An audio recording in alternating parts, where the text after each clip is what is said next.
De Napoléon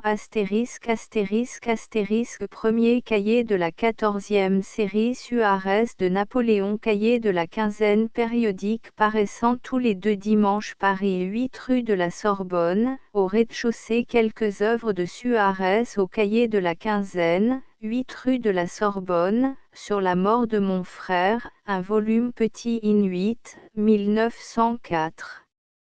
La tragédie d'Electre, un volume grand in 18, 1905. Le portrait d'Ibsen, un volume grand in 18, 1908. Visite à Pascal, un volume grand in 18, 1909. Tolstoï vivant, un volume grand in 18, 1911. Dostoïevski, un volume grand in 18, 1911. À l'Occident, 17 rue Éblé, Voici l'homme, un volume grand in 8, de 450 pages, 1905. Images de la grandeur, un volume grand in 8, de 221 pages, 1901. Bouclier du zodiaque, un volume grand in 8, de 151 pages, 1907. Lait et Essonne, un volume grand in 16, 1909. Chez Calment-Lévy, éditeur, Le Livre de l'Émeraude, un volume in 18, 1901. Chez Z. Cornélie, 101 rue de Vaugirard, sur la vie, essai, Tommy, un volume grand in 16, 1909. Sur la vie, essai, tome 2, un volume grand in 16, 1910. Voyage du Condottière, Tommy, un volume grand in 16, 1910. Chez Émile Paul, éditeur, 100, Faubourg Saint-Honoré, sur la vie, essai, tome 3, un volume in 18, 1912. Suarez de Napoléon. Le monde est plein de son nom, et pour longtemps encore, il semble plein de son œuvre. Il a épuisé la gloire de l'homme qui veut et qui règne. Napoléon est le souverain spectacle de l'action. Comme elle, odieux et admirable. Mais la grandeur emporte tout. Et ceux qui ont l'âme puissante, pardonnant tout à la puissance. Toutes sortes de contradictions en lui, mais toutes accordées. De là qu'on le hait et qu'on l'admire. La France n'a pas cessé d'en être vaine, comme une femme qui a eu pour époux le maître de tous les hommes. Elle ne peut penser à lui sans frémir, et dans son frémissement, autant qu'elle le regrette, elle a peur de lui, elle a peur du regret qu'elle garde. Il est tout ce qu'on veut, bourgeois et jacobin, peuple et soldat, empereur des légions, préfet des préfets, grand pontife des diverses églises. Mais quand il sera Dieu, il est toujours chef de bande. Tous les hommes de guerre admirent en lui le maître de la guerre, le prince des généraux. Le génie des armes est le sien, non pas le torrent des invasions, mais l'art achevé de la manœuvre, et le poète sans égal de la stratégie. À l'État et à la paix, il a donné les formes de l'armée et de la guerre.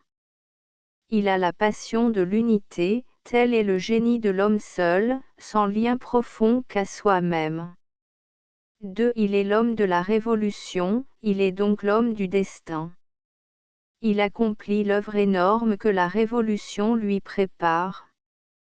Il est pareil, avec sa grosse tête d'enfant boudeur, au marmot qui rassemble les morceaux du jeu. La révolution lui a jeté en tas les pierres, les poutres neuves, et les débris, il s'empare du chantier, et il bâtit la maison aux 2 ailes de bourse et de caserne. Et des arcs de triomphe ouvrent toutes les avenues. Bonhomme en famille, et faible même avec les siens, fidèle ami, il paraît sans cœur comme la Révolution. Parvenu comme celle, comme elle toute raison. D'ailleurs, se servant de la raison sans scrupule, il y asservit tout ce qui le gêne. Il pense, la raison, c'est moi. Et voilà les crimes de l'ordre et la raison d'État. 3. Il disait de lui, l'usurpateur. Mais rien de plus fort ne peut être dit du conquérant, quand on refuse puérilement de lui donner son nom. Le pouvoir légitime ne doit, d'abord, sa tranquillité et son usage qu'à la faiblesse des hommes. Celui qui usurpe la puissance est celui qui la mérite, s'il la garde, il est l'homme seul qui a osé. Il n'y a rien de plus beau sous le ciel que l'homme qui ose. Celui-là qui est assez hardi pour fonder son droit sur sa puissance, celui-là du moins a plus que le pouvoir, il a l'autorité.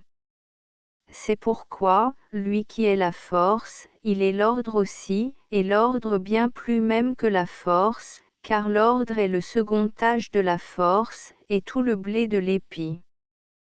4. On le croit italien, parce qu'il ne peut pas prononcer les « u ». On le dit toscan, parce qu'il y a eu des Buonaparte à San Miniato. D'ailleurs, on en trouve à Trévise et à Udine. Mais, certes, Napoléon est le moins vénitien des fils de la Méditerranée. Que lui importe la volupté, et la chair? Et les femmes? Il vit de haricots et de vin rouge. Un peu de café. Il ne fume pas. Il prise, pour occuper ses doigts, regardant sa belle main courte et grasse. Il ne lui faut, en tout ce qui regarde la chair, que des encas. Il sait dormir quand il veut, moyennant quoi il se passe presque de sommeil. Il sait être amant à l'heure dite, on lui prépare, dans les capitales vaincues, une femme et un souper. Il expédie le souper en un demi-quart d'heure, la femme, en 6 minutes. 6. Une fois, il a aimé de passion, il avait 27 ans, et venait d'avoir la gale. Avoir la gale est une bonne entrée de jeu, la peau flambe. L'ambition est une autre espèce de gale, où le cœur démange à jamais. En ce premier amour, Bonaparte se venge d'avoir trop attendu la fortune et la gloire. Il se venge d'avoir pensé se faire turc. La créole mûre, à mi-chemin entre la femme galante et la marquise, sans tête, sans muresse, sans esprit, a tout, le charme de l'idole charnelle. Elle a le goût des parfums et de la toilette. Elle se couvre de dentelles et de soie. Elle est gourmande. Elle jacasse à bout de branches, sur le cocotier des îles, l'arbre chaud du plaisir. Elle s'adore. Et lui, le chaste ambitieux aux joues creuses, le lion maigre, il croit tenir en elle tout le raffinement de l'ancien monde.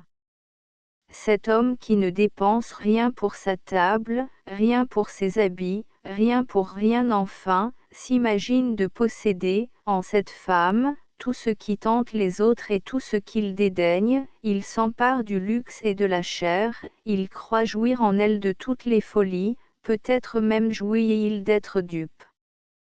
Plus tard, il a un autre amour de raison pour Marie-Louise. L'homme de 45 ans, l'aigle gras, au gros jabot, le ventre plein sur les petites cuisses, veut sentir, dans une victime choisie, le monde qui palpite.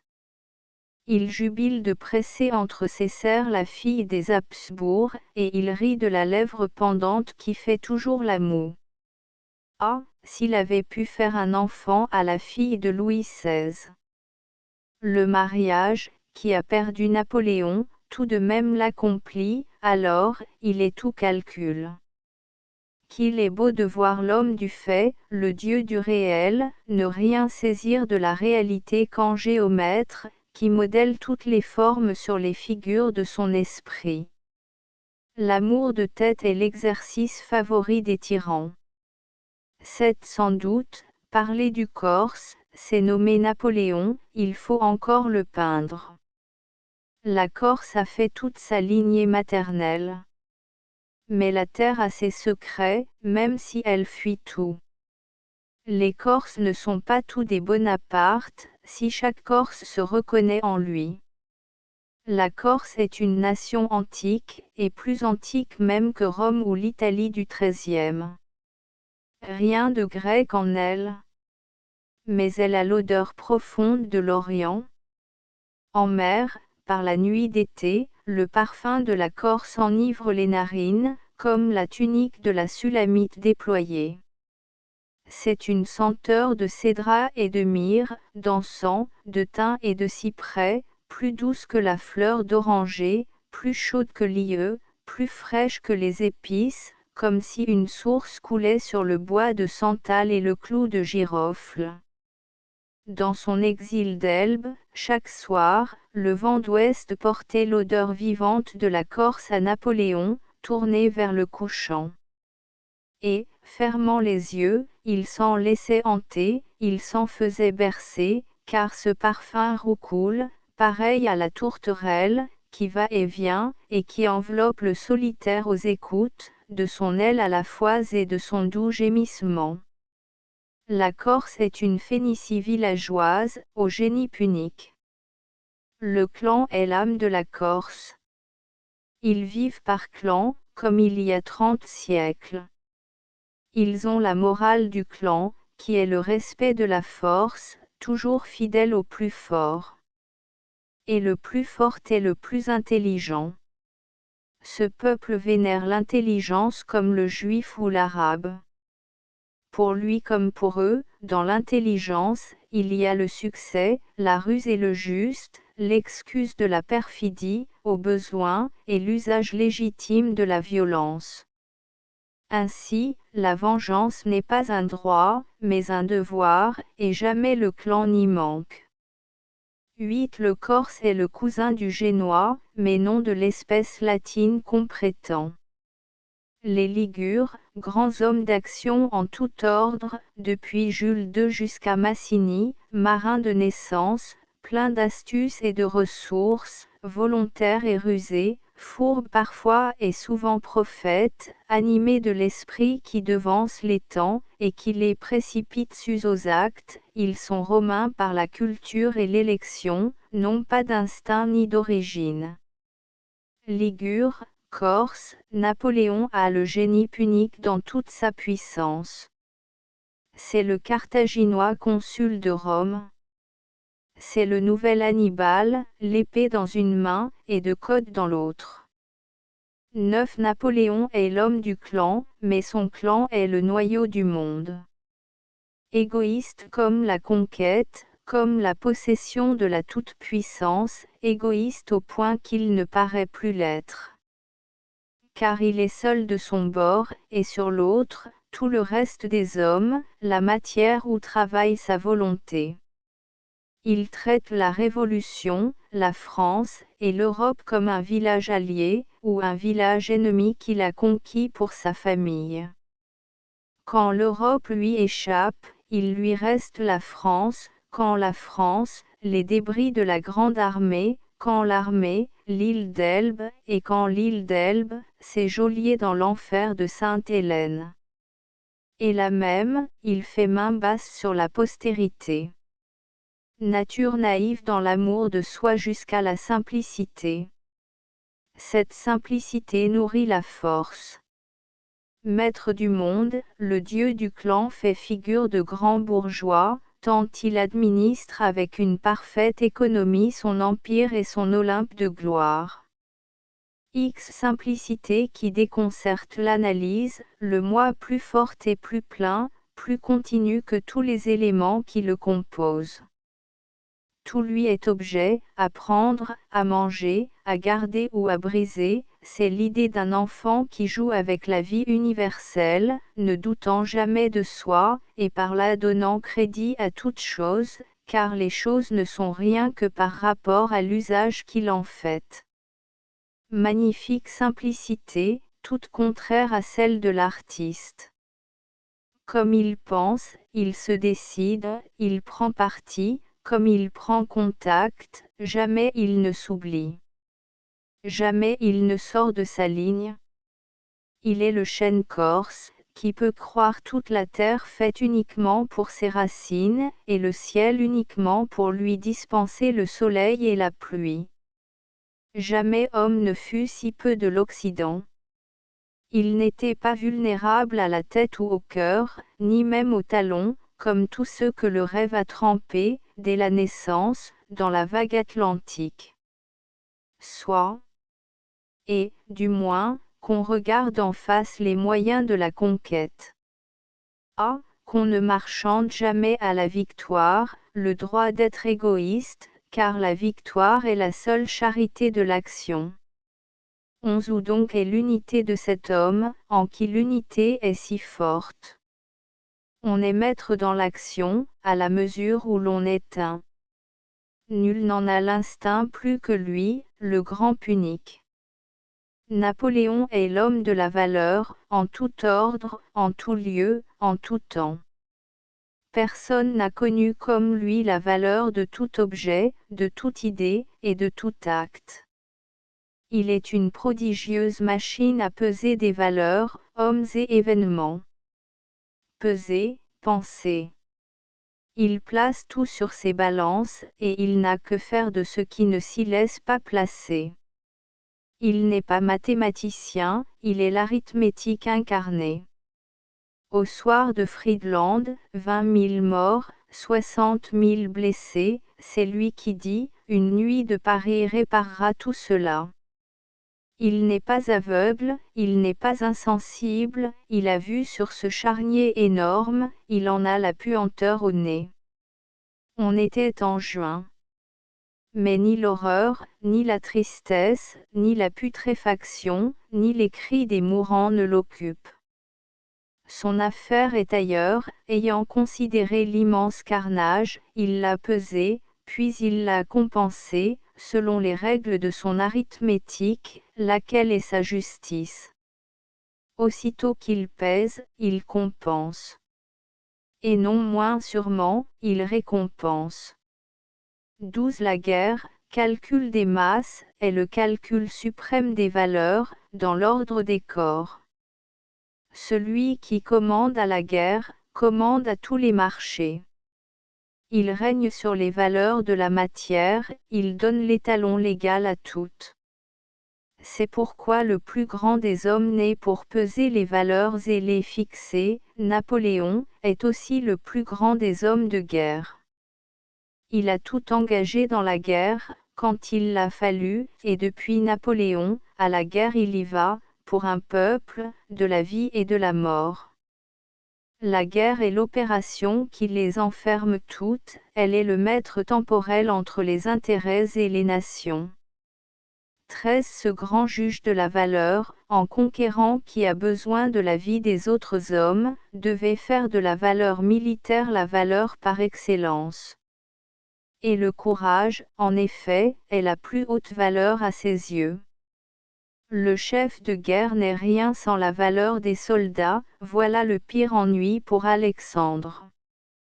Ce n'est pas à leur vie qu'il tient, mais au dos qu'ils savent lui en faire. Napoléon en est donc avare et très sagement ménagé. Il sait qu'il dépend étroitement de ceux qui veulent bien mourir pour lui. Napoléon pardonnait tout au courage. Il n'a rien tant haï, dans ses lieutenants devenus princes, que l'attachement à la vie et au bien.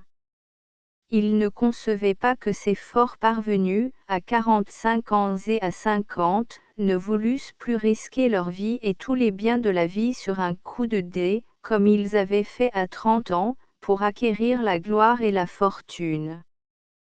14 Le chef de guerre spécule sur les hommes, ils sont la matière première de son jeu. Mais si le blé, le sucre, la laine, l'or et le cuivre se laissent toujours faire, il arrive que les hommes se refusent. Les mêmes se font toujours tuer, jusqu'au jour où ils sont morts en effet, le jour aussi où ils se retirent de la partie et veulent vivre. 15 À force de manier les valeurs, Napoléon a oublié que la valeur humaine est sujette à varier, et qu'elle n'est pas uniquement passive. De là, que si profond et si maître de lui dans le succès, quand il pèse bien les hommes, il semble si étrangement aveugle dans les revers, si brutalement obstiné dans la défaite. Il calcule toujours aussi bien, mais il ne s'aperçoit pas que les unités et les éléments de son calcul ne sont plus les mêmes. Il fait les mêmes opérations avec des grandeurs qui ne sont plus du même ordre, et il s'étonne de ne plus trouver au problème une solution juste. Sa politique était celle de la victoire. Dans le désastre, il n'était pas pris de court sur le champ de bataille, mais il perdait pied pour négocier. Il lui fallait au moins le roi et le valet d'atout pour bien écarter. 17 Il regardait un homme comme un fait, toute passion comme un chiffre, toute action comme un nombre, toute vie enfin comme un signe entrant dans son arithmétique. Les êtres vivants et les sentiments propres qui les animent ne sont, à ses yeux de comptable souverain, que les éléments de ses opérations. C'est lui qui multiplie, qui soustrait, qui divise selon les règles de sa volonté, et tout finit toujours par une addition. Il faut que la caisse se fasse, et il y veille d'un soin inflexible. Voilà la toute-puissance de la raison. Et voici sa faiblesse, le sens du sentiment lui manque. Il ne le nie même pas, il s'en sert, et s'en défie, il l'évalue en titre, il l'estime en monnaie d'échange, et il l'estime peu. Car, il est vrai, c'est la valeur la plus variable. Elle n'est pas assez sûre, pour l'empereur de la valeur, il s'étonne de ses cours forcenés. Tant qu'il est là, il ne veut pas croire que cette valeur puisse réduire à rien toutes les autres. Maître de la France, il méconnaît la force qu'il lui a donnée. Telle est l'origine de ses erreurs les plus grossières, où il était forcé de persévérer. Avec le pape, un vieillard en prison, qu'il pensait réduire à la charge de chapelain. Avec le tsar Alexandre, qu'il croyait avoir séduit au point d'endormir son amour-propre, comme si l'amour-propre d'un jeune souverain ne sommeillait pas que d'un œil. Avec les tristes Habsbourg, qui peuvent bien avoir tout perdu dans le naufrage, mais à qui reste toujours la grosse lippe, et elles se gonflent de rage, quand il leur faut mettre leur blonde fille dans le lit du capitaine Ligure, qui s'enlaille et l'eau de Cologne. L'empereur pèse les provinces et les royaumes, mais il n'a pas d'assez fine balance, pour peser les sentiments. Il n'y a pas d'état tenu à jour pour les passions, comme pour les régiments. 18 Le triomphe de l'idée punique est sans doute le triomphe de la raison, à tout le moins, celui de la pensée antique.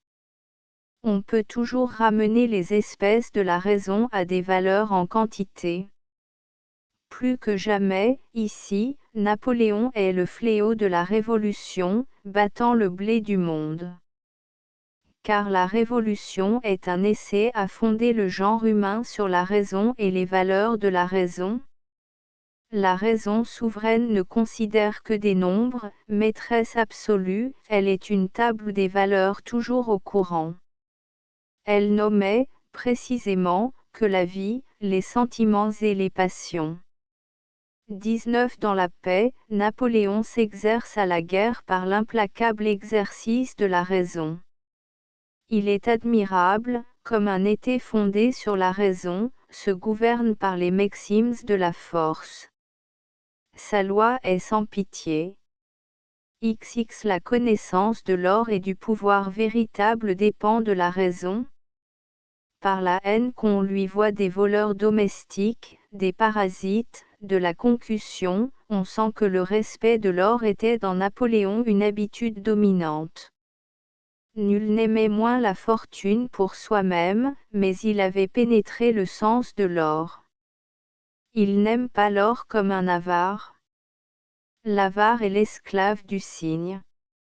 Napoléon, sous le cygne, adhère au fait comme la pie mère au cerveau. Il vénère l'or en conquérant. Le conquérant a sa façon de vénérer, qui est la possession jalouse. S'il avait pu, Napoléon eût été l'unique banquier de l'univers, il rêvait de détenir tout l'or et tout le crédit de la planète. XXI Napoléon, le premier depuis les grands politiques de Rome, a su que l'or est le signe de la force et l'outil de la puissance. Reste l'homme capable de les conquérir et de les manier. Le fer est le manche et le levier de l'or, mais l'or est la pointe du fer, qui perce tout. Le fer disperse l'or, et l'or dissout le fer. Aussi, Napoléon ne peut souffrir qu'on prévarique. Le moindre vol fait à l'État, il le punit comme une trahison. Le code est terrible contre les faux monnayeurs, n'est-ce pas le dernier mot de la raison, et son pouce baissé dans le cirque. Derrière l'homme de guerre, on ne perd pas de vue l'arbitre des valeurs. En Napoléon, c'est le même homme. Par où il ne faudrait pas entendre que l'homme de la bourse est l'homme de la guerre. L'un des deux contient l'autre, mais le conquérant est le grand homme, non pas vos Porsche de Chicago. Que les serfs de l'opinion, aujourd'hui, n'aient pas le front de comparer à Austerlitz et à Léna un coup sur le suif et les cochons. Quand Napoléon règne, Ouvrard est forcé de servir. XXI le destin, dit Napoléon, c'est la politique. La politique est la balance exacte du négoce. Ne méprisez pas le négoce, si vous avez le sens du latin. Tous les proconsuls et tous les chevaliers se dressent, le négoce est la grande affaire du monde, c'est la négation du repos, négocium, le mouvement, l'action qui affirme. C'est l'homme en volonté. Il s'agit bien de commerce et de faire fortune. Il est question de forcer la fortune, et de museler la fatalité. Qu'elle suive son maître à la chasse, la chienne. Qu'elle arrête pour lui. Si eux pour achever l'homme de la valeur, en Napoléon, il y avait l'esprit latin, le juge à la romaine, la tête de l'ordre, qui cherche à faire l'unité de l'espèce, et qui l'impose. Pour la tête romaine, l'ordre est dans l'unité. Une seule valeur, une seule monnaie, une seule signature, un étalon immuable pour toutes les formes de la richesse et de l'action. Voire, de la pensée, sublime ridicule des idées de Napoléon sur l'art et les poètes. C'est en quoi Napoléon n'a jamais compris qu'on lui opposât le génie des artistes, la liberté des partis, l'indépendance des peuples, le droit des particuliers. À ses yeux, il n'est pas de personne privée. Tout individu est d'abord dans l'État. Civil avait fixé le type légal de toutes ces valeurs rebelles. Il en avait pris la tutelle et la garde. Il était prêt à y tout sacrifier, et en partie lui-même. Il ne pouvait pas admettre qu'on cherchât des variables ou des obliques aux perpendiculaires politiques et morales, qu'il avait abaissé du point fixe, l'intérêt de l'État, tel qu'il l'avait conçu et confondu dans son propre intérêt, à lui. En tout le souci de l'unité, et si l'on veut, la manie. Un seul État, un empire entouré de royaumes feudataires. Un seul esprit, un seul lycée, une seule école. Le blocus continental et l'unité dans l'ordre économique. Les codes, l'unité dans l'ombre des lois, et l'on peut dire que le vice profond de ces codes, qui ont conquis l'Europe, est assurément le mépris des espèces, ils nient le changement, ils ignorent l'individu. Aux criminels, ils poussent cette ignorance jusqu'à l'atrocité, jusqu'à la sottise. Napoléon eût volontiers promené le même rouleau sur les églises et sur les religions. Au Caire, il fait le mahométan et le vieil orthodoxe à Moscou. Il enrage de n'avoir pas un nouvel évangile à promulguer, avec le vicaire de Jésus-Christ. Il croyait être la révolution et l'Ancien Régime, la raison et la foi. XXV quelques traits de sa morale, quelques nombres de son arithmétique. Il dit lui-même que son nom signifie « le lion du désert ». D'où tire-t-il ce sens-là? Mais comme le nom lui va. Le désert étant de Carthage et le lion de Rome. Il aime le désert, il en est profondément touché. Et la vie est sa proie, tout lui est proie. Il ne respire que pour le règne. XXVI L'homme du destin sera toujours l'homme du jeu. La politique est le hasard heureux, et le grand homme qui gagne la partie fait croire au vaincu qu'il a prévu tous les coups. Il parle du hasard asservi, quand il gagne, et quand il perd, de la fatalité. Mais ces idées-là sont pour le peuple. Se parlant à lui-même, Napoléon invoque son étoile, et quand elle est bonne, il la fait luire aux yeux des soldats. Il est joueur comme Hannibal.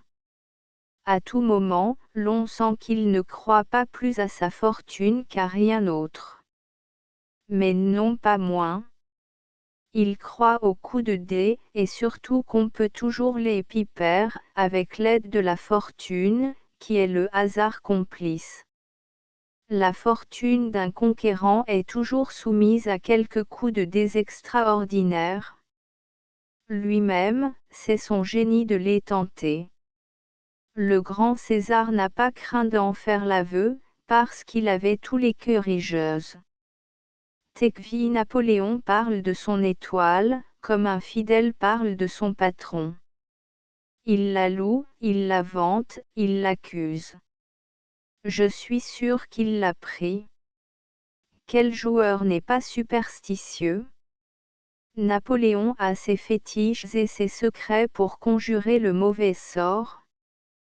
La parole est son talisman de prédilection, il donne beaucoup aux mots qui font titre, et aux imprécations de la fausse colère, il donne aussi au spectacle.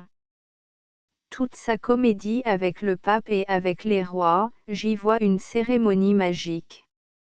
Un tel homme avait une trop grande tête, pour ne pas sentir le ridicule de ces mascarades et l'odieux des couronnes en tas sur ce beau front, qu'elles diminuent et qu'elles alourdissent, mais qu'elles ne sauraient pas grandir. Tocqueville il joue sur les faits, le fort aventurier. Il a souvent caché la table de jeu sous les oripeaux, sacrés à tous les hommes, de l'éloquence, de la pompe royale et de la prophétie. Mais au fond il jouait l'Empire sur une chance, à Waterloo comme devant Saint-Roch. Sa mère ne s'y trompait pas, l'œil sur lui, cet œil de la nourrice qui s'attend à tout et qu'on ne trompe pas, l'œil qui a connu le corps de l'homme au berceau, l'œil de la femme qui a changé son petit dans les langes. Joueuse elle aussi, Laetitia, la vieille Park, mettait des millions à l'abri, dans les temps solaires d'Austerlitz et d'Iéna, en prévision de la saison noire.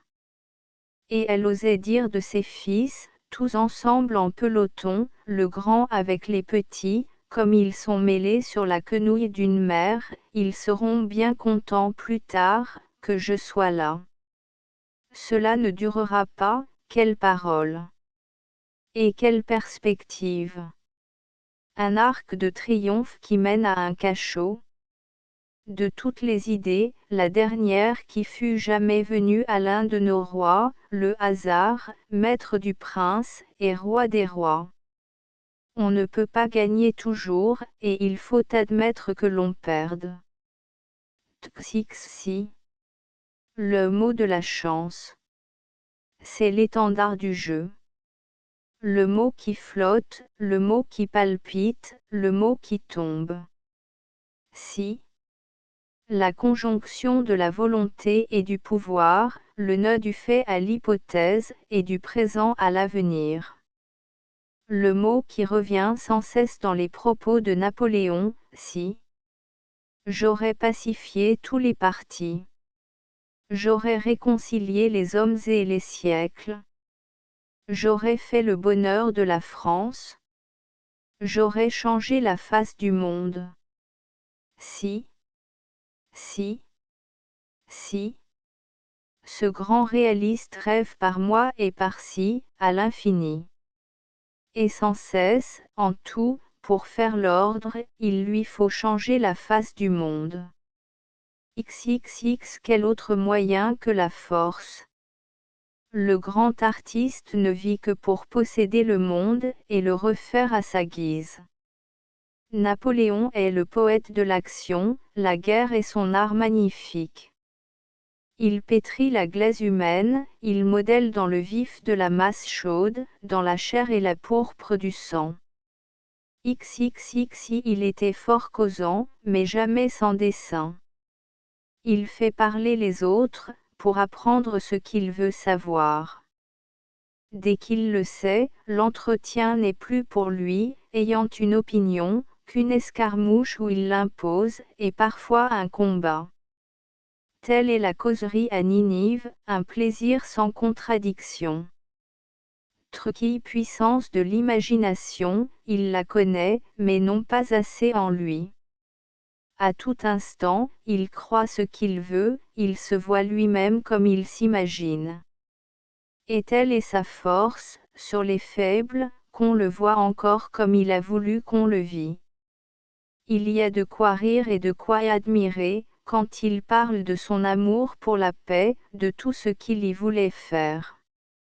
C'est pour faire la paix qu'il va jusqu'à Moscou, mettant l'Europe à feu et à sang, et s'il avait pu, il eût été faire la paix aux Indes, en Perse et en Chine. Il ne ment pas. Il voit ce qu'il rêve, comme l'artiste au travail. Ah! Donnez-moi un monde ou deux à conquérir, pour que j'y fasse la paix, pour que je le taille, en plein bloc, à l'image de ce que je veux, de ce que je suis. Truqueux il est sans pitié pour tout ce qui trouble la valeur, pour tout ce qui altère l'étalon d'or, tel qu'il le fixe en tous les ordres. Il chasse l'homme qui ne veut pas servir l'État, et s'il n'y est pas apte, il le proscrit, à quoi est-il bon? La lâcheté aux armées, le manque à servir dans les cadres de l'Empire, deux crimes que Napoléon ne pardonne pas. Il a donc horreur de la femme qui fait l'homme. Il tourne le dos à Madame de Staël, il ne met point l'aigrette à ce turban de prétentions infinies. Et comme ce grenadier turc, pour piper un compliment, demande au premier consul quelle est la femme qu'il préfère, il répond, celle qui fait le plus d'enfants. Mot brutal, qui n'est pas à la française, mais à l'antique, et moins de Scipion que d'Hannibal. Faire l'homme, en effet, c'est le plus sûr moyen, pour la femme, de ne plus faire d'enfants. Les femmes à plumes n'ont pas encore trouvé la recette de muer leurs ridicules époux en nourrices. À sa Joséphine, quand il l'aime encore en amant trop épris, il ne donne pas de la bien-aimée, ni de mon cœur, ou mon amour. Il l'appelle, ma bonne amie, ma bonne. Elle lui aurait fait présent d'un fils, il ne l'eût jamais répudié. Il dit, plus tard, à ses maîtresses d'une heure, quand il leur ouvre la porte, prenant congé après une effusion brève, tu es une bonne fille. Éloge suprême dans sa bouche, une bonne femme, une bonne mère. Jamais homme ne fut moins amant de l'amour. Il y met peut-être moins de vulgarité bourgeoise, que l'accent du peseur juré, ou de l'essayeur d'or, une bonne femme, une bonne fille, une bonne monnoie, elle vaut ce qu'elle vaut, elle ne ment pas sur sa frappe ni sur son titre. Truquive il tient à toutes les valeurs, jusqu'à s'en rendre dupe. Homme de l'Antiquité en tout, il est le héros de la famille. Il fait arbre, il est dans la famille comme le tronc dans les racines et dans les branches. Il respecte dans l'aîné la seule qualité qu'il n'a pas. Il croit à ses frères, même quand il les juge. Il leur montre une indulgence infinie. Il pourrait les écraser, même il le devrait, et il les ménage. Souvent, je crois voir un lion avec ses poux, et quand il le tourmentant, il les fait sauter de la griffe, au lieu de les anéantir sur sa litière. Étonnant d'ironie, il s'amuse de cette vermine, il s'en laisse manger. Il est dupe, le veut être et le sait. XXXV il a eu du cœur pour ceux de son clan. Il n'en a pas eu pour la France. Il n'y a absolument rien du chrétien, en lui. C'est pourquoi le sentiment n'est une valeur, à ses yeux, que dans les autres. Il se sert de l'immense amour qu'il excite dans les Gaulois, toujours fous de justice et chevaliers de la gloire. Il a la tête froide, il les mène par la raison, mais elle n'est passionnée qu'en eux. Pour étouffer leurs cris, il les gorge de victoire. Mais plus d'une fois, il les effraie. Dans les affaires politiques, il est plus terrible que Néron, parce qu'il est immuablement raisonnable. L'État est le monstre de pierre. Napoléon est l'État, ses crimes sont glacés. Raison d'État, crime d'État, droit de l'État, pour Napoléon. Soumis au destin, il se prend pour le destin, il y soumet inexorablement les autres. Les crimes du destin sont à peine des accidents. Certains matins pluvieux, dans l'ombre d'une nuit très noire et très mauvaise, le duc d'Enghien est mort d'accident, dans le fossé de Vincennes. 30 Napoléon est impassible. Certes, il aime la France. Et comment non? Où jamais eut-il fait une telle fortune? La France est le levier divin. Rien n'a manqué à Hannibal qu'une France, Rome eût disparu. Malgré tout, il n'avait pas le cœur de la vieille France, celui qu'il avait reçu de la France nouvelle, et qu'elle lui avait donné, sans qu'il le sût, en lui donnant son cœur. Il n'était pas capable de s'oublier pour elle. Comme l'État, pour Napoléon, la France c'est lui, c'est son fils, c'est son sang. Quand la France se sépare de Napoléon et de son petit, Napoléon n'a plus pitié de la France. La grande pitié qui est au royaume de France, il ne l'a pas sentie, quand elle saignait. Après la Russie et Leipzig, il a pu refuser la frontière du Rhin, par amour-propre. Il ne voulait pas laisser la France plus petite qu'il ne l'avait reçue. Sire, il ne fallait pas vous croire plus grand qu'elle. 37 Napoléon a le plus profond mépris des Bourbons, un mépris sans violence, comme on l'a des malades fanfarons, des mineurs, des imbéciles. Mépris légitime, si j'ose dire en riant. Et, à la vérité, les Bourbons ne se sont jamais lavés de ce mépris-là. Obscurément, le peuple les en accable. Le dernier terme du mépris qu'un peuple fait de ses rois, il les ignore, totalement. Napoléon a tué les rois. 30 L'homme de la valeur et du change le plus strict ne déteste rien tant que l'homme d'ironie, car l'ironie brouille toutes les valeurs et bouleverse l'échange. L'ironie est la fausse monnaie elle-même dans les jugements. Encore, la fausse monnaie est-elle connue par comparaison à la bonne? L'ironie est un faussaire plus subtil, elle altère le métal, au nom d'un droit supérieur, dans la main de ceux qui donnent et de ceux qui reçoivent, elle confond les titres. Elle prête une valeur souveraine à ce qui n'en a peut-être aucune, ou médiocre. En s'y substituant, elle avilit le meilleur crédit du monde, elle l'use, elle le défigure. Elle corrompt la signature. Le signe, qui valait de l'or en barre, ne vaut plus que du cuivre. L'ironie, enfin, démonétise les stataires de Syracuse, pour en transférer le prix, non pas à ce qui n'en a point, bien pis, à la valeur fictive, qui parfois est réelle, mais qui d'abord est perturbatrice, étant la valeur non connue. Et plus elle est inconnue, plus elle est ruineuse de toutes les habitudes. L'ironie est la fausse monnaie du roi. Elle est la négation de la valeur. Voilà comment Napoléon n'a pas cessé de haïr Talleyrand, sans réussir à se passer de lui. Talleyrand était sa faiblesse, son vice, son bas de soie, son goût perverti, le seul, son goût d'Occident. Talleyrand l'irritait et le tentait dès son nom, qu'il n'arrivait pas à prononcer comme il est écrit, Talleyrand, disait-il. Que n'eût pas donné Napoléon pour écraser ce prince de la corruption, ou pour lui inspirer un peu de sa saine conscience.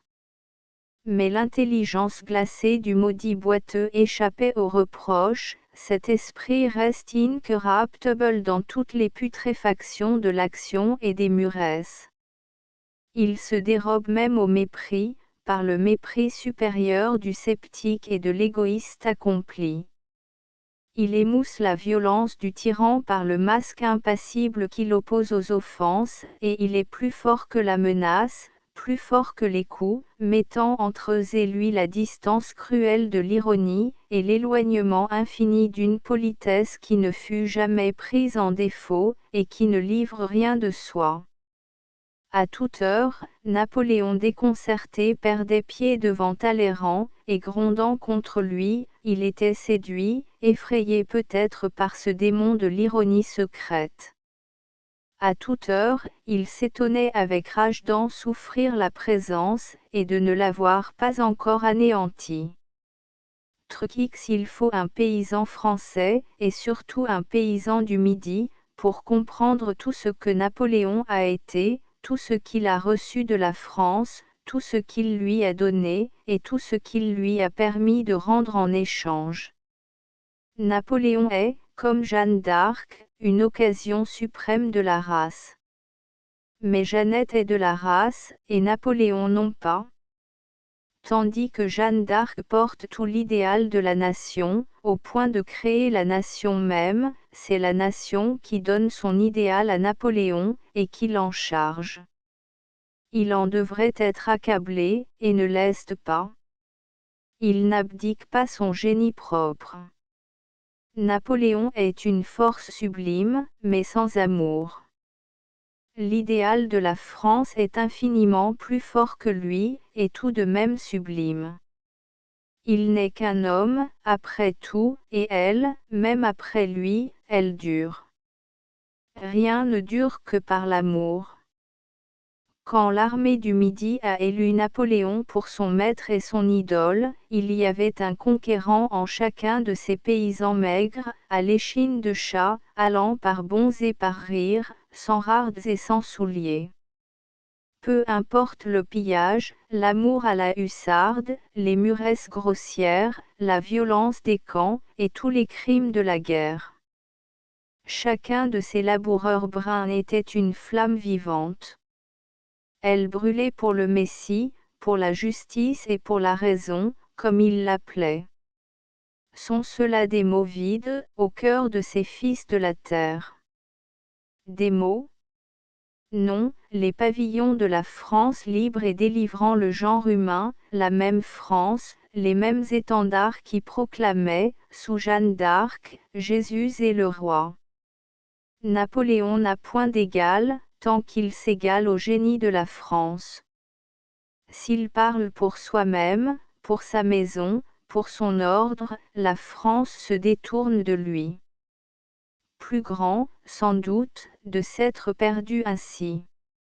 Sa faiblesse n'est pas de l'homme, mais au contraire, qu'un moment est venu où la force de l'homme souverain s'est séparée de la force nationale. Et la faiblesse de la France a paralysé la force de l'homme souverain. La France tombait de fatigue, et Napoléon était infatigable.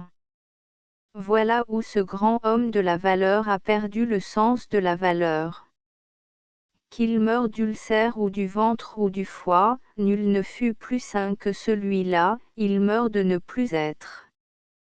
La valeur et la santé, ce que peut l'homme et ce qu'il vaut pour vivre, c'est tout un. Et peut-être, dans ce qu'il vaut, y a-t-il profondément tout ce qu'il faut. La pleine valeur est la fatalité fixée, et qui possède toute sa force. Héros de la possession autant que de la conquête, Napoléon a ressuscité le monde des anciens à l'échelle de la fatalité moderne. Il est l'homme qui a épuisé la puissance, ayant sommé de soi toutes les valeurs de l'action. Août 1910. Nous avons donné le bon à tirer après correction pour 2000 exemplaires de ce premier cahier et pour 28 exemplaires sur Ouattement le mardi 23 juillet 1912. Le gérant, Charles Péguy. Ce cahier a été composé et tiré par des ouvriers syndiqués. Julien Crémieux, imprimeur, entre 13 et 15, rue Pierre-Dupont, sur Esne. 6559. End of the Project Gutenberg e-book de Napoléon updated editions will replace the previous one. The all editions will be renamed. Creating the works from print editions not protected by US copyright law means that no one owns the United States copyright in these works, so the Foundation, and you, can copy and distribute it in the United States without permission and without paying copyright royalty. Special rule, set forth in the general terms of use part of this license, apply to copying and distributing Project Gutenberg symbol marque commercial electronic works to protect the Project Gutenberg symbol marque commercial concept and trademark. Project Gutenberg is a registered trademark, and may not be used if you charge for an e-book, except by following the terms of the trademark license, including paying royalty for use of the Project Gutenberg trademark. If you do not charge anything for copy of this e-book, complying with the trademark license is very easy. You may use this e-book for nearly any purpose such as creation of derivative works, report, performance and research. Project Gutenberg e-books may be modified and printed and given away. You may do practically anything in the United States with e-books not protected by US copyright law. Redistribution is subject to the trademark license, especially commercial redistribution. Start, full license. The full Project Gutenberg license. Please read this before you distribute or use this work to protect the Project Gutenberg symbol marque commercial. Mission of promoting the free distribution of electronic works, by using or distributing this work, or any other work associated in any way with the phrase Project Gutenberg, you agree to comply with all the terms of the full Project Gutenberg symbol marque commercial license available with this file or online at www.gutenberg.org/licence. Section 1. General Terms of Use and Redistributing Project Gutenberg symbol marque commercial electronic works. 1.a By reading or using any part of this Project Gutenberg symbol marque commercial electronic work, you indicate that you have read, understand, agree to and accept all the terms of this license and intellectual property, trademark / copyright, agrément. If you do not agree to abide by all the terms of this agreement, you must cease using and return or destroy all copy of Project Gutenberg symbol marque commerciale électronique works in your possession. If you paid a fee for obtaining a copy of or access to a Project Gutenberg symbol marque commerciale électronique work and you do not agree to be bound by the terms of this agreement, you may obtain a refund from the person or entity to whom you paid the fee as set forth in paragraph 1.e.8. 1.b Project Gutenberg is a registered trademark. It may only be used on or associated in any way with an electronic work by people who agree to be bound by the terms of this agreement. There are a few things that you can do with most Project Gutenberg symbol marque commerciale électronique works even without complying with the full terms of this agreement. See paragraph 1.c below. There are a lot of things you can do with Project Gutenberg symbol marque commerciale électronique works if you follow the terms of this agreement and help preserve free future access to Project Gutenberg symbol marque commerciale électronique works. See paragraph 1.e below. 1.c The Project Gutenberg Literary Archive Foundation, the Foundation or PGLAF, owns a compilation copyright in the collection of Project Gutenberg symbol marque commerciale électronique works. Nearly all the individual works in the collection are in the public domain in the United States.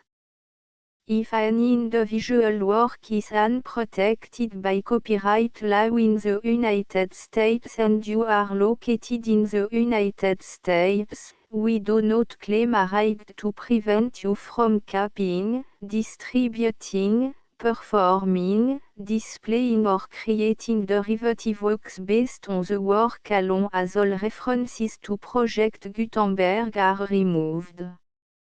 Of course, we hope that you will support the Project Gutenberg symbol marque commerciale mission of promoting free access to electronic works by freely sharing Project Gutenberg symbol marque commerciale works in compliance with the terms of this agreement for keeping the Project Gutenberg symbol marque commerciale name associated with the work. You can easily comply with the terms of this agreement by keeping this work in the same format with its attached full Project Gutenberg symbol marque commerciale license when you share it without charge with others. 1.d The copyright laws of the place where you are located also govern what you can do with this work. Copyright laws in most countries are in a constant state of change. If you are outside the United States, check the laws of your country in addition to the terms of this agreement before downloading, copying, displaying, performing, distributing or creating derivative works based on this work or any other Project Gutenberg symbol marque commercial work. The Foundation makes no representations concerning the copyright status of any work in any country other than the United States. 1.e Unless you have removed all references to Project Gutenberg, 1.e.1. The following sentence, with active links to, or other immediate access to, the full Project Gutenberg symbol marque commerciale license must appear prominently whenever any copy of a Project Gutenberg symbol marque commerciale work, any work on which the phrase Project Gutenberg appears, or with which the phrase Project Gutenberg is associated, is accessed, displayed, performed, viewed, copied or distributed. This ebook is for the use of anyone anywhere in the United States and most other parts of the world at no cost and with almost no restriction whatsoever. You may copy it, give it away or reuse it under the terms of the Project Gutenberg license included with this ebook or online at www.gutenberg.org. If you are not located in the United States, you will have to check the laws of the country where you are located before using this ebook. 1.E.2 If an individual project Gutenberg symbol marque commercial electronic work is derived from texts not protected by US copyright law, does not contain a notice indicating that it is posted with permission of the copyright holder, the work can be copied and distributed to anyone in the United States without paying any fees or charge. If you are redistributing or providing access to a work with the phrase Project Gutenberg associated with or appearing on the work, you must comply either with the requirements of paragraphs 1.E.1 through 1.E.7 or obtain permission for the use of the work and the Project Gutenberg symbol marque commercial trademark asset force in paragraphs 1.E.8 or 1.E.9. 1.E.3 If an individual project Gutenberg symbol marque commercial electronic work is posted with the permission of the copyright holder, your use and distribution must comply with both paragraphs 1.E.1 through 1.E.7 and any additional terms imposed by the copyright holder. Additional terms will be linked to the Project Gutenberg symbol marque commercial license for all works posted with the permission of the copyright holder found at the beginning of this work. 1.E.4 Do not unlink or detach or remove the full Project Gutenberg symbol marque commercial license terms from this work, or any file containing a part of this work or any other work associated with Project Gutenberg symbol marque commercial. 1.E.5 Do not copy, display, perform, distribute or redistribute this electronic work, or any part of this electronic work, without permanently displaying the sentence set forth in paragraph 1.E.1 with active links or immediate access to the full terms of the Project Gutenberg symbol marque commercial license. 1.E.6 You may convert to and distribute this work in any binary, compressed, marked up, non-proprietary or proprietary form, including any word processing or hypertext form.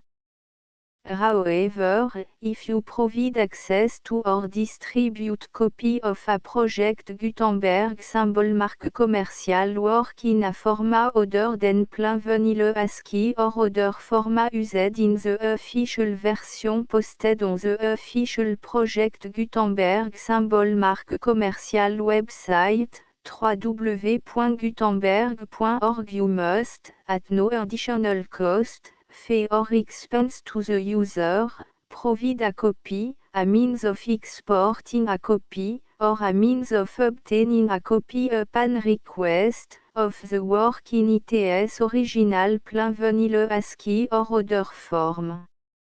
Any alternate format must include the full Project Gutenberg symbol marque commercial license as specified in paragraph 1.E.1. 1.E.7 Do not charge a fee for access to, viewing, displaying, performing, copying or distributing any project Gutenberg symbol marque commerciale works unless you comply with paragraphe 1.e.8 or 1.e.9.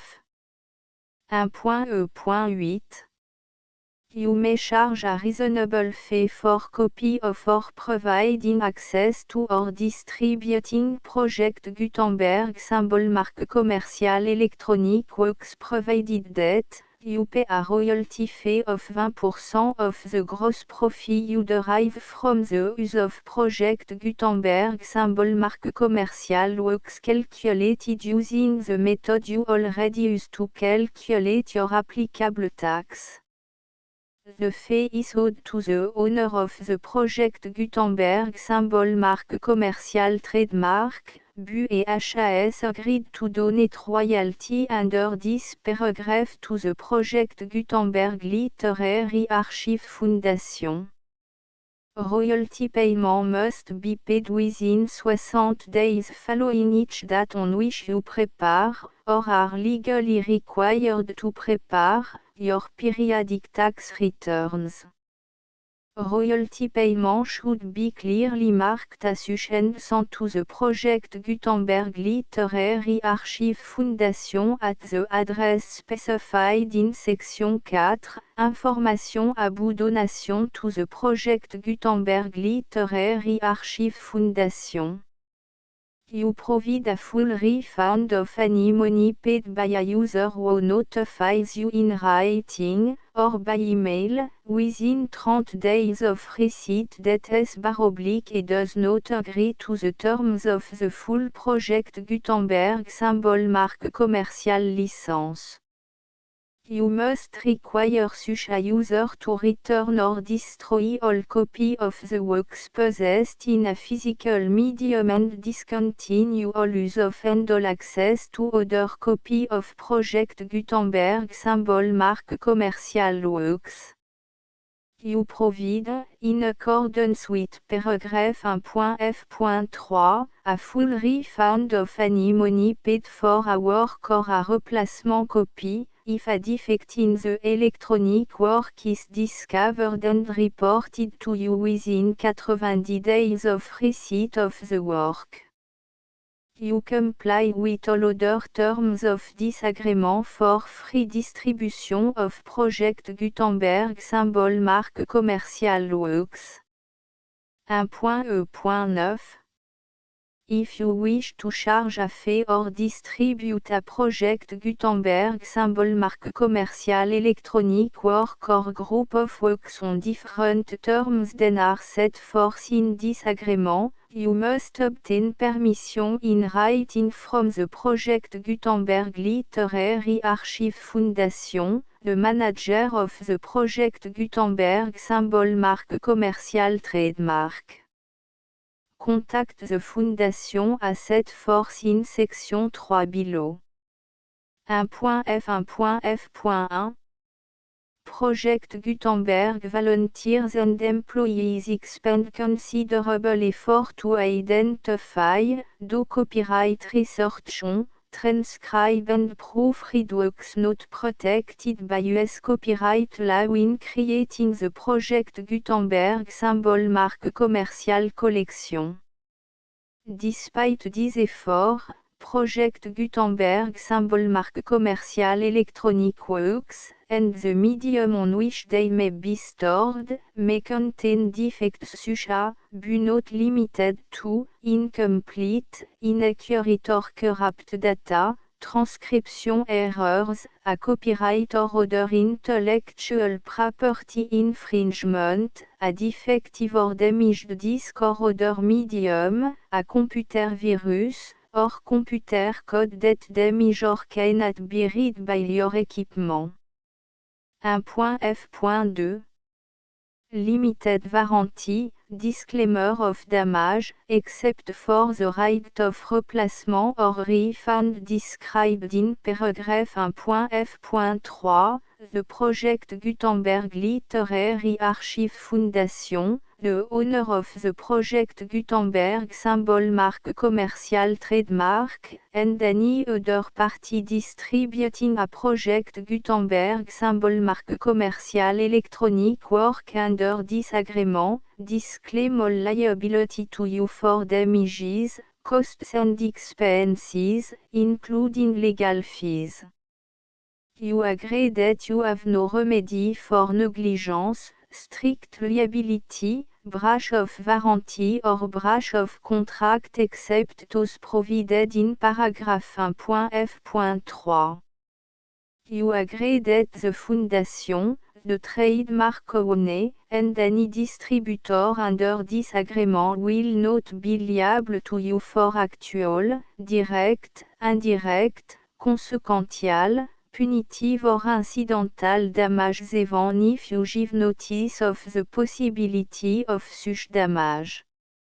1.f.3 Limited right of replacement or refund, if you discover a defect in this electronic work within 90 days of receiving it, you can receive a refund of the money, if any, you paid for it by sending a written explanation to the person you received the work from. If you received the work on a physical medium, you must return the medium with your written explanation. The person or entity that provided you with the defective work may elect to provide a replacement copy in lieu of a refund. If you received the work electronically, the person or entity providing it to you may choose to give you a second opportunity to receive the work electronically in lieu of a refund. If the second copy is also defective, you may demand a refund in writing without further opportunities to fix the problem. 1.f.4 Except for the limited right of replacement or refund set forth in paragraph 1.f.3, this work is provided to you as, with no other warranties of any kind, express or imply, including but not limited to warranties of merchantability or fitness for any purpose. 1.f.5 Some states do not allow disclaimers of certain implied warranties or the exclusion or limitation of certain type of damages. If any disclaimer or limitation set forth in this agreement violates the law of the state applicable to this agreement, the agreement shall be interpreted to make the maximum disclaimer or limitation permitted by the applicable state law.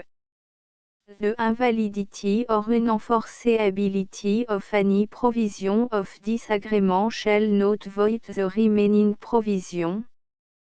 1.f.6 Indemnity, you agree to indemnify and hold the Foundation, the trademark owner, any agent or employee of the Foundation, anyone providing copy of Project Gutenberg symbol mark commercial electronic works in accordance with this agreement, and any volunteers associated with the production, promotion and distribution of Project Gutenberg symbol mark commercial electronic works, harmless from all liability, costs and expenses, including legal fees, that arise directly or indirectly from any of the following which you do or cause to occur. A. Distribution of this or any Project Gutenberg symbol mark commercial work. B. Alteration, modification, or addition or deletions to any Project Gutenberg symbol mark commercial work. And C. Any defective cause. Section 2. Information about the mission of Project Gutenberg symbol marque commerciale Project Gutenberg symbol marque commerciale is synonymous with the free distribution of electronic works in format readable by the widest variety of computer including obsolete, old, middle-aged and new computer. It exists because of the effort of hundreds of volunteers and donations from people in all walks of life. Volunteers and financial support to provide volunteers with the assistance they need are critical to reaching Project Gutenberg symbol marque commerciales goals and ensuring that the Project Gutenberg symbol marque commercial collection will remain freely available for generations to come. In 2001, the Project Gutenberg Literary Archive Foundation was created to provide a secure and permanent future for Project Gutenberg symbol marque commercial and future generations. To learn more about the Project Gutenberg Literary Archive Foundation and how your efforts and donations can help, see section 3 and 4 and the Foundation information page at www.gutenberg.org. Section 3. Information about the Project Gutenberg Literary Archive Foundation. The Project Gutenberg Literary Archive Foundation is a non-profit 501(c)(3) educational corporation organized under the laws of the state of Mississippi and granted tax-exempt status by the Internal Revenue Service. The Fondation SEIN or Federal Tax Identification Number is 64 à 6 221 541. Contribution to the Project Gutenberg Literary Archive Foundation are tax deductible to the full extent permitted by U.S. federal laws and your state's laws. The Foundation's business office is located at 809 North 1500 West, Salt Lake City, U84 116, 801, 596 à 1887. Email contact links and up-to-date contact information can be found at the Foundation's website and official page at www.gutenberg.org/contact section 4.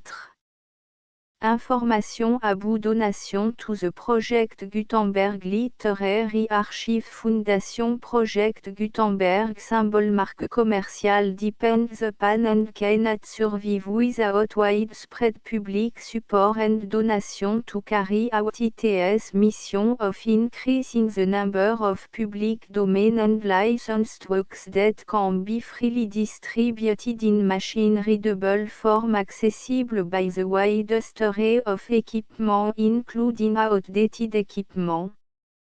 Many small donations, $1 to $5,000, are particularly important to maintaining tax-exempt status with the IRS. The Foundation is committed to complying with the laws regulating charities and charitable donations in all 50 states of the United States. Compliance requirements are not uniform and it takes a considerable effort, much paperwork and money fees to meet and keep up with these requirements. We do not solicit donations in locations where we have not received written confirmation of compliance.